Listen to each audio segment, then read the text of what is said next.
at pag-iingat nang sa gayon may pagpatuloy po namin ang iyong layunin at maisulong ang iyong kaharian dito sa lupa.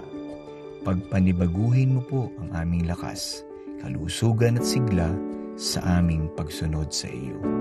Ito po ang aming dalangin sa pangalan ng iyong bugtong na anak na si Jesus, ang aming Panginoon at tagapagligtas. Amen.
This is DZOZ TV 11, a commercial TV station with 100 kilowatt transmitting power, owned and operated by Zoe Broadcasting Network Incorporated, with station license number BSD-0048-2023 REN, issued by the National Telecommunications Commission, valid until March 11, 2024. Zoe TV 11 studios are located at the 22nd floor Strata 2000 building, Emerald Avenue, Ortigas Center, Pasig City, with transmitter at Barangay San Roque, Antipolo City. Zoe TV 11 operates under the supervision of the following professional electronics engineers duly licensed by the Professional Regulation Commission. Engineer Antonio T. Soriano, PECE number 42.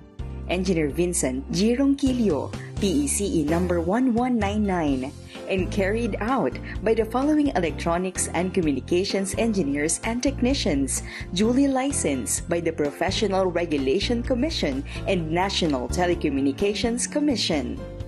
Engineer Rachel Ann S. Roque, ECE number 66327. Engineer Jed Ellison C. Zapanta, ECE number 62739.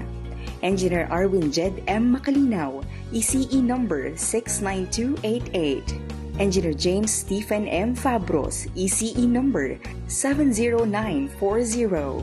Engineer Abraham G. Aragon, ECE number 63291. Engineer Jimwell M. Caliejo, ECE number 75471.